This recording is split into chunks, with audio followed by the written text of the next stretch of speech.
നമസ്കാരം. മഹാത്മാഗാന്ധിയുടെ ആശയത്തിലൂന്നിയ ഗ്രാമസ്വരാജ് എന്ന വലിയ സങ്കല്പത്തിന്റെ യാഥാർത്ഥ്യമാണ് പഞ്ചായത്തുകൾ. ഗ്രാമീണ തലത്തിലുള്ള ഏറ്റവും ചെറിയ തദ്ദേശ സ്വയംഭരണ സ്ഥാപനം. കേരളത്തിലെ എല്ലാ പഞ്ചായത്തുകളുടെയും പ്രസിഡന്റുമാർ ഈ കാലയളവിൽ തങ്ങളുടെ പഞ്ചായത്തുകളിൽ പ്രാവർത്തികമാക്കിയ ക്ഷേമ വികസന പദ്ധതികൾ അവർ കേരള വിഷൻ ന്യൂസിലൂടെ പങ്കുവയ്ക്കുകയാണ്. ഇന്നത്തെ അതിഥികളായി നമ്മളോടൊപ്പമുള്ളത് കണ്ണൂർ ജില്ലയിലെ പേരാവൂർ ഗ്രാമപഞ്ചായത്ത് പ്രസിഡന്റ് പി വേണുഗോപാലൻ, വയനാട് ജില്ലയിലെ മേപ്പാടി ഗ്രാമപഞ്ചായത്ത് പ്രസിഡന്റ് കെ ബാബു എന്നിവരാണ്. എന്റെ പഞ്ചായത്തിലേക്ക് എല്ലാവർക്കും സ്വാഗതം.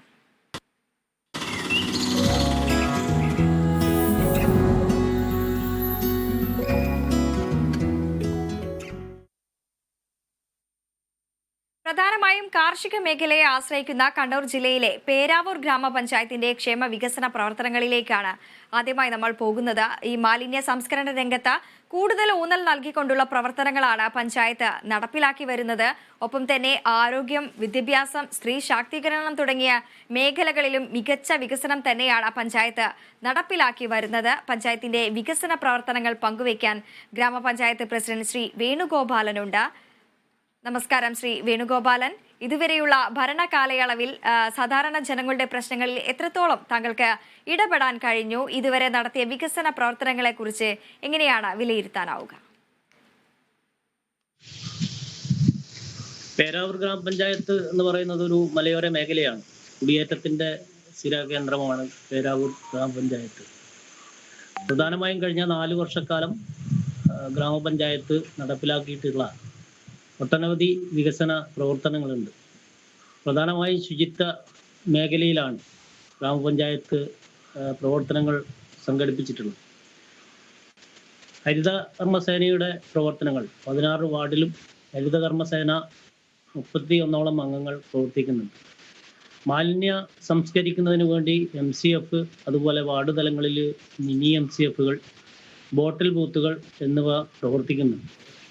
ഹരിതകർമ്മസേന കളക്ട് ചെയ്യുന്ന മാലിന്യങ്ങൾ പഞ്ചായത്തിന്റെ അധീനതയിലുള്ള ട്രഞ്ചിങ് ഗ്രൗണ്ടിൽ MCFൽ കൊണ്ടുപോയി സംസ്കരിക്കാനുള്ള സംവിധാനം ഒരുക്കിയിട്ടുണ്ട്.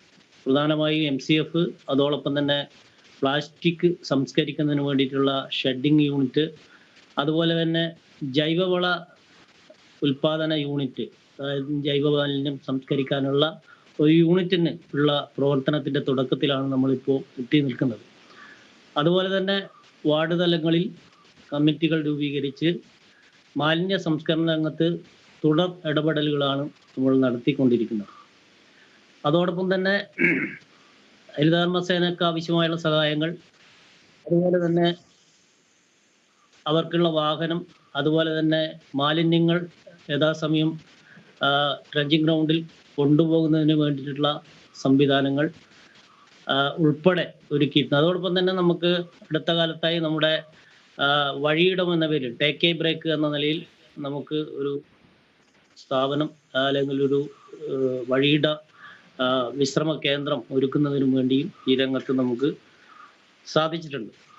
അതുപോലെ തന്നെ നമ്മുടെ ഹരിതകർമ്മസേന ഈ പ്ലാസ്റ്റിക് മാലിന്യങ്ങൾ അല്ലെങ്കിൽ മാലിന്യങ്ങൾ ശേഖരിക്കുന്ന ഹരിതമിത്രം എന്ന ആപ്പ് വഴിയിലൂടെയാണ് നമ്മൾ ഇതിന് ജനങ്ങൾക്ക് സേവനം കൊടുക്കുന്നത്.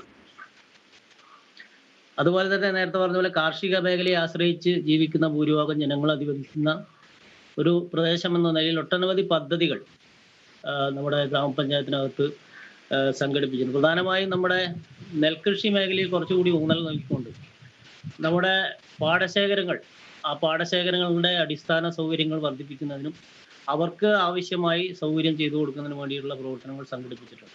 പ്രധാനമായും നമ്മുടെ പഞ്ചായത്തിൽ വളയങ്ങാട് പാടശേഖരം എന്ന് പറയുന്ന ഒരു പാടശേഖരം അതിവിപുലമായിട്ടുള്ള ഒരു പാടശേഖരമാണ്. ആ പാടശേഖരത്തിൽ അടിസ്ഥാന സൗകര്യങ്ങൾ ഏറെക്കുറെ പൂർത്തിയാക്കുന്നതിന് വേണ്ടി കഴിഞ്ഞ 4 വർഷക്കാലവും അതിനു മുമ്പുള്ള ഭരണസമിതികളും തുടർന്ന പ്രവർത്തനങ്ങൾ ഇപ്പോഴും തുടർന്നു വരികയാണ്. പേരാവൂർ റൈസ് എന്ന പേരിൽ സ്വന്തം അരി ഉൽപ്പാദിപ്പിച്ച് വിപണിയിൽ കൊടുക്കുന്ന നിലയുമുണ്ട്. അതോടൊപ്പം തന്നെ നമുക്കിപ്പോൾ ഈ കാർഷിക മേഖലയിൽ നേരിടുന്ന ഒരു വെല്ലുവിളികൾ എന്ന് പറഞ്ഞാൽ വന്യമൃഗശല്യമാണ്.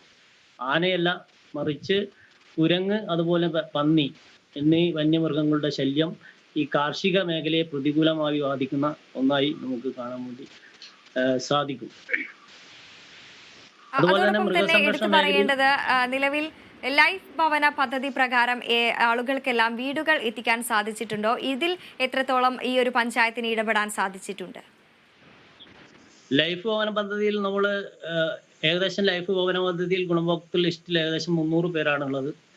പട്ടികജാതി പട്ടിക വിഭാഗക്കാർക്കായിട്ടുള്ള ഭവന പദ്ധതി പൂർണ്ണമായി കൊടുക്കാൻ വേണ്ടി ലിസ്റ്റിലുള്ളവർക്ക് കൊടുക്കാൻ വേണ്ടി നമുക്ക് സാധിച്ചിട്ടുണ്ട്. അതോടൊപ്പം തന്നെ മറ്റുള്ളവർക്ക് കൂടി വീടുകൾ ഏകദേശം 100-150 വീടുകൾ നമുക്ക് ഇപ്പോൾ ഇതിനോടകം തന്നെ ലിസ്റ്റിൽ ഉൾപ്പെട്ടിട്ടുള്ള ആളുകൾക്ക് കൊടുക്കാൻ വേണ്ടി സാധിച്ചിട്ടുണ്ട്. വരും വർഷങ്ങൾ ഈ വരുന്ന വർഷത്തിൽ സാമ്പത്തിക വർഷം ഉൾപ്പെടെ എടുത്തുകൊണ്ട് നമുക്ക് പൂർണ്ണമായും ലിസ്റ്റിലുള്ള ഗുണഭോക്താക്കൾക്ക് വീട് പൂർണ്ണമായും നൽകാൻ കഴിയും എന്നാണ് പ്രതീക്ഷിക്കുന്നത്. ഈ വർഷത്തെ പദ്ധതിയിൽ നമ്മൾ കുറച്ചുകൂടി ഊന്നൽ കൊടുത്തുകൊണ്ട് 80 ലക്ഷം രൂപയോളം ലൈഫ് ഭവന പദ്ധതിക്കായി നീക്കി വെച്ചിട്ടുള്ള ഒരു പഞ്ചായത്താണ് നമ്മുടെ പഞ്ചായത്ത്.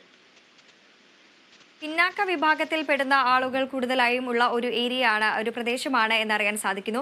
ഇവർക്കും ഇതുപോലുള്ള ക്ഷേമ പദ്ധതികൾ എല്ലാം എത്തുന്നുണ്ടോ? വീടുകൾ അടക്കമുള്ള കാര്യങ്ങൾ, അതോടൊപ്പം തന്നെ റോഡ്, ഗതാഗത മാർഗം എന്നിവയെല്ലാം ഇവർക്കും എത്തിപ്പെടുന്നുണ്ടോ? പഞ്ചായത്തിൽ ഏകദേശം 11ഓളം പട്ടികവർഗ ഊരുകൾ, ഇവർക്ക് യാത്രാ സൗകര്യം, ഗതാഗത സൗകര്യം ഏറെക്കുറെ എല്ലാ ഊരുകളിലേക്കും ഗതാഗത സൗകര്യം നിലവിൽ ഇപ്പോൾ ഉണ്ട്. പിന്നെ ഒന്നുള്ളത് അവിടെ അടിസ്ഥാന പ്രശ്നമായിട്ടുള്ള കുടിവെള്ളമാണ്. കുടിവെള്ളം പ്രശ്നം പരിഹരിക്കുന്നതിന് വേണ്ടി ഒരു പരിധിവരെ നമുക്കിപ്പോൾ സാധിച്ചിട്ടുണ്ട്. നമ്മുടെ എല്ലാ ഊരുകളിലും നമുക്ക് കുടിവെള്ള പദ്ധതികൾ ഇതിനോടകം തന്നെ പൂർത്തീകരിച്ച് കൊടുക്കാൻ കഴിഞ്ഞിട്ടുണ്ട്. 1-2 ഊരുകളിൽ കൂടി നമുക്ക് ഈ വർഷത്തോടു കൂടി അവരുടെ കുടിവെള്ള പ്രശ്നം പൂർണ്ണമായി നമ്മുടെ ഭരണസമിതിയുടെ കാലത്ത് തന്നെ പരിഹരിക്കാൻ കഴിയും എന്നുള്ളതാണ് പ്രതീക്ഷിക്കുന്നത്. അതോടൊപ്പം തന്നെ വേനൽക്കാലമാണ് വരുന്നത്. അപ്പോൾ അവർക്കായിട്ടുള്ള ഈ ജലാശയങ്ങളെല്ലാം ഇപ്പോൾ സംരക്ഷിച്ചു വരുന്നുണ്ടോ? അവർക്കായിട്ടുള്ള പദ്ധതികൾ, ഈ ജലാശയത്തിൽ നിന്നും അടക്കമുള്ള കാര്യങ്ങൾ, കുടിവെള്ളം എത്തിക്കാനുള്ള മാർഗങ്ങളൊക്കെ ഇപ്പോൾ ചെയ്തു കഴിഞ്ഞിട്ടുണ്ടോ? ജലാശയങ്ങൾ സംരക്ഷിക്കുന്നതിന് വേണ്ടിയിട്ടുള്ള ഒട്ടേറെ പ്രവർത്തനങ്ങൾ ഇതിനോടകം തന്നെ നടന്നു കഴിഞ്ഞിട്ടുണ്ട്. ഇന്നും നമ്മൾ ജലാശയങ്ങൾ, നമ്മുടെ തോടുകളും പുഴകളും സംരക്ഷിക്കുന്നതിന് വേണ്ടിയിട്ടുള്ള പ്രവർത്തനങ്ങൾ നടത്തി വരുന്നുണ്ട്. മഹാത്മാഗാന്ധി ദേശീയ ഗ്രാമീണ തൊഴിലുറപ്പ് പദ്ധതിയിലൂടെ നമുക്ക് നിരവധി നേട്ടങ്ങൾ ഈ മേഖലയിൽ നമുക്ക് കൈവരിക്കാൻ വേണ്ടി സാധിച്ചിട്ടുണ്ട്. വല്ലാത്ത രീതിയിൽ വരൾച്ചയെ ബാധിക്കുന്ന ഒരു പഞ്ചായത്താണ് നമ്മുടെ 16 വാർഡുകളിൽ ഏകദേശം 15 വാർഡുകളിലോളം നമ്മുടെ വേനൽക്കാലമായാൽ കുടിവെള്ള ലഭ്യത പഞ്ചായത്തിൽ നിന്ന് കൊടുക്കേണ്ട അവസ്ഥയുണ്ട്. അപ്പോൾ അതിന് പരിഹാരം കാണുന്ന നിലയിൽ ദേശീയ ഗ്രാമീണ തൊഴിലുറപ്പ് പദ്ധതിയിൽപ്പെടുത്തി കിണർ റീചാർജിങ് പോലുള്ള സംവിധാനങ്ങൾ, ജലസംരക്ഷണ പ്രവർത്തനങ്ങൾ, കഴിഞ്ഞ വർഷം തന്നെ NRGSൽ ഏകദേശം 1000ഓളം തടയണകൾ നിർമ്മിച്ചിട്ടുള്ള ഒരു പഞ്ചായത്താണ്. ഈ വർഷവും അത് തുടരാനാണ് ഉദ്ദേശിക്കുന്നത്. ജലസംരക്ഷണ പ്രവൃത്തിയിൽ കൂടുതൽ ഊന്നൽ കൊടുത്ത് നമുക്ക് ഈ മേഖലയിൽ പോകാൻ വേണ്ടി സാധിക്കും. അതോടൊപ്പം തന്നെ NRGSന്റെ സാധ്യതകൾ എല്ലാ മേഖലയിലും, കാർഷിക മേഖലയിൽ ഉപയോഗപ്പെടുത്താൻ വേണ്ടി ശ്രമിച്ചിട്ടുണ്ട്. അതോടൊപ്പം തന്നെ ശുചിത്വ മേഖലയിൽ ഉള്ള സംവിധാനങ്ങൾ ഒരുക്കുന്നതിന് വേണ്ടി വീടുകളിൽ, പ്രത്യേകിച്ച് വീടുകളിൽ ശുചിത്വ മേഖലയിലുള്ള സംവിധാനങ്ങൾ, ശുചിത്വ മാലിന്യ സംസ്കരണത്തിന് വേണ്ടിയുള്ള സംവിധാനങ്ങളൊക്കെ ഒരുക്കിയിട്ടുണ്ട്. കഴിഞ്ഞ വർഷം ശുചിത്വ മേഖലയിൽ NRGSന്റെ പ്രവൃത്തിയിലൂടെ മികച്ച നിലയിൽ പ്രവർത്തനം നടത്തിയിട്ടുള്ള ഒരു പഞ്ചായത്താണ് നമ്മുടെ പേരാവൂർ ഗ്രാമപഞ്ചായത്ത്. അതോടൊപ്പം തന്നെ വിദ്യാഭ്യാസ മേഖലയിലും കൂടുതൽ പ്രവർത്തനങ്ങൾ, അതായത് ഈ കൂടുതലായിട്ടുള്ള പ്രവർത്തനങ്ങളെല്ലാം നടത്തി വരുന്നു എന്നറിയാൻ സാധിക്കുന്നു. ഈ വിദ്യാഭ്യാസ മേഖലയിലുള്ള പ്രവർത്തനങ്ങൾ എങ്ങനെയാണ്? വിദ്യാഭ്യാസ മേഖലയിൽ ഞങ്ങളുടെ പഞ്ചായത്തിന്റെ കീഴിൽ നമുക്ക് 2 LP സ്കൂളുകളാണ് ഉള്ളത്. അവിടുത്തെ അടിസ്ഥാന സൗകര്യ പ്രശ്നങ്ങളൊക്കെ പരിഹരിക്കുന്നതിന് വേണ്ടിയിട്ട് ശ്രമിച്ചിട്ടുണ്ട്. നമുക്ക് മറ്റ് വിദ്യാഭ്യാസ മേഖല, കുട്ടികളുടെ വിദ്യാഭ്യാസവുമായി ബന്ധപ്പെട്ടിട്ടുള്ള ജില്ലാ പഞ്ചായത്തൊക്കെ ചേർന്നിട്ടുള്ള പ്രഭാത ഭക്ഷണം പോലുള്ള പരിപാടികൾ, അതോടൊപ്പം തന്നെ ഉള്ള പദ്ധതികൾ, അതായത് കുട്ടികൾക്ക് കലാപരവും കായികപരമായിട്ടുള്ള പരിശീലനങ്ങൾ, കളരി, കരാട്ടെ, യോഗ, അതുപോലെ തന്നെ നീന്തൽ പരിശീലനം ഉൾപ്പെടെയുള്ള പരിശീലനങ്ങൾ സംഘടിപ്പിച്ചു വരികയാണ്. നമ്മുടെ പ്രദേശത്ത് പ്രത്യേകിച്ച് ആർച്ചറി പോലുള്ള സ്പോർട്സ് ഇനങ്ങൾ നമ്മുടെ മേഖലയിൽ, പേരാവൂർ മേഖലയിൽ ഇപ്പോൾ അടുത്ത കാലത്തായി സജീവമായി വരുന്നുണ്ട്. ആർച്ചറി പോലുള്ള പരിശീലനം, ആർച്ചറി പോലുള്ള കായിക പരിശീലനം ഇപ്പോൾ ഈ വർഷം നടത്തി വരികയാണ്. അതുപോലെ തന്നെ വിദ്യാഭ്യാസ മേഖലയിൽ ആവശ്യമായിട്ടുള്ള ഇടപെടൽ നല്ല നിലയിൽ തന്നെ സംഘടിപ്പിച്ച് വരുന്നുണ്ട്.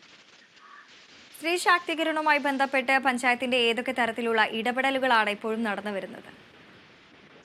സ്ത്രീ ശാക്തീകരണവുമായി ബന്ധപ്പെട്ട് കുടുംബശ്രീ സംവിധാനത്തോടൊപ്പം തന്നെ ഗ്രാമപഞ്ചായത്ത് നിരവധിയായ പദ്ധതികൾ കഴിഞ്ഞ 4 വർഷത്തിനുള്ളിൽ നടപ്പിലാക്കിയിട്ടുണ്ട്. പ്രത്യേകിച്ച് നമ്മൾ ആരോഗ്യവുമായി ബന്ധപ്പെട്ട്, സ്ത്രീകളുടെ ആരോഗ്യവുമായി ബന്ധപ്പെട്ട യോഗ പരിശീലനം ഏകദേശം 2 വർഷങ്ങൾക്ക് മുമ്പ് നമ്മൾ ഏകദേശം 450 വനിതകൾക്ക് പ്രത്യേക പരിശീലന പരിപാടി സംഘടിപ്പിച്ചിരുന്നു. ഈ വർഷവും ആ പദ്ധതി തുടരുകയാണ്. അതോടൊപ്പം തന്നെ വനിതകൾക്കായിട്ടുള്ള സ്വയം തൊഴിൽ പദ്ധതികൾ, സംരംഭങ്ങൾ ഇത് പ്രോത്സാഹിപ്പിക്കുന്നതിന് വേണ്ടിയിട്ടുള്ള എല്ലാ തരത്തിലുള്ള ഇടപെടലും നിരവധി സംരംഭങ്ങൾ നമ്മുടെ പഞ്ചായത്തിനകത്ത് ഇപ്പോഴും പ്രവർത്തിച്ചു വരികയും ചെയ്യുകയാണ്. അതോടൊപ്പം തന്നെ നമ്മൾ നൂതനമായുള്ള ഒരു പദ്ധതി ഈ വർഷം ആവിഷ്കരിച്ച് നടപ്പിലാക്കുന്നത് വനിതകളുടെ കായികമായിട്ടുള്ള കലാപരമായിട്ടുള്ള കഴിവുകൾ വികസിപ്പിക്കുന്നതിന് വേണ്ടി അവരുടെ കലാവാസനകൾ പരിപോഷിപ്പിക്കുന്നതിന് വേണ്ടി ഒരു തിയേറ്റർ പരിശീലനം ക്യാമ്പ് നമ്മൾ സംഘടിപ്പിച്ച് സ്ത്രീകളുമായി ബന്ധപ്പെട്ട കാലികമായിട്ടുള്ള വിഷയങ്ങൾ ഉയർത്തി സമൂഹത്തിന് മുമ്പിൽ കൊണ്ടുവരുന്നതിന് വേണ്ടിയിട്ടുള്ള ഒരു കലാ ട്രൂപ്പിന് രൂപം നൽകാനുള്ള പരിശീലനം ഇപ്പോൾ ഈ വർഷത്തെ പദ്ധതിയിൽ ഉൾപ്പെടുത്തി നടത്തി വരികയാണ്. അതോടൊപ്പം തന്നെ മറ്റ് പദ്ധതികൾ അവർക്ക് ആവശ്യമായിട്ടുള്ള തൊഴിൽ സംരംഭങ്ങൾ, അതോടൊപ്പം തന്നെ മറ്റ് സഹായങ്ങൾ ഉൾപ്പെടെ നമ്മുടെ മേഖലയിൽ സംഘടിപ്പിച്ച് വരുന്നുണ്ട്. പ്രധാനമായും ഈ പേരാവൂർ ഗ്രാമപഞ്ചായത്ത് നേരിടുന്ന ഏതെങ്കിലും തരത്തിലുള്ള വെല്ലുവിളികളുണ്ടോ?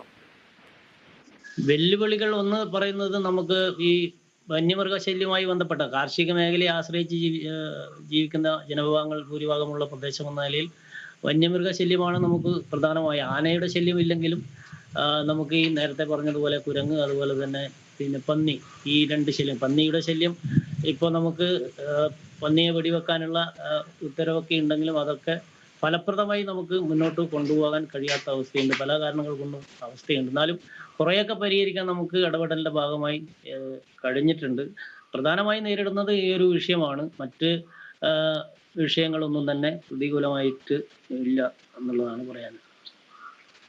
തീർച്ചയായും. അതോടൊപ്പം തന്നെ ഈ സ്ത്രീകൾക്കും കുട്ടികൾക്കും അടക്കമുള്ള കാര്യങ്ങളെല്ലാം നമ്മൾ പറഞ്ഞു. അതോടൊപ്പം തന്നെ ആരോഗ്യ മേഖലയും പാലിയേറ്റീവ് മേഖലയും എടുത്തു പറയേണ്ട ഒന്ന് തന്നെയാണ്. വയോജനങ്ങൾക്കായിട്ടുള്ള പ്രവർത്തനങ്ങളും അതോടൊപ്പം തന്നെ ഭിന്നശേഷി വിദ്യാർത്ഥികളായിട്ടുള്ള ആളുകൾക്കും ഈ ഭിന്നശേഷിക്കാരായിട്ടുള്ള ആളുകൾക്കുമായുള്ള പ്രവർത്തനങ്ങൾ എങ്ങനെയാണ് പഞ്ചായത്ത് നടപ്പിലാക്കി വരുന്നത്? ആരോഗ്യ മേഖലയിൽ ഒരു പാലിയേറ്റീവ് യൂണിറ്റ് തന്നെ നമുക്കിപ്പോൾ നിലവിലുണ്ട്. ഒരു വാഹനം ഉൾപ്പെടെയുണ്ട്. പാലിയേറ്റീവ് ഹോം കെയർ പ്രവർത്തനങ്ങൾ വളരെ സജീവമായ നിലയിൽ നടക്കുന്നുണ്ട്. പാലിയേറ്റീവ് നഴ്സിൻ്റെ നേതൃത്വത്തിൽ, അതുപോലെ തന്നെ ആശാ വർക്കർമാർ, സന്നദ്ധ പ്രവർത്തകർ അടങ്ങുന്ന ടീം പാലിയേറ്റീവ് ഹോം കെയർ പ്രവർത്തനങ്ങൾ വളരെ നല്ല നിലയിൽ സംഘടിപ്പിക്കുന്നു. ഓരോ വർഷവും അവരുടെ സംഗമങ്ങൾ സംഘടിപ്പിച്ച് അവർക്ക് പിന്നെ മാനസികമായിട്ട് ഉല്ലാസം നൽകുന്ന നിലയിലുള്ള പ്രവർത്തനങ്ങൾ, അവർക്ക് ആവശ്യമായിട്ടുള്ള ഉപകരണങ്ങൾ, മരുന്നുകൾ ഒക്കെ നമുക്ക് എത്തിക്കാൻ വേണ്ടി സാധിക്കുന്നുണ്ട്. വളരെ ശ്രദ്ധേയമായ പ്രവർത്തനമാണ് പാലിയേറ്റീവ് രംഗത്ത് നമ്മൾ സംഘടിപ്പിച്ചിട്ടുള്ളത്.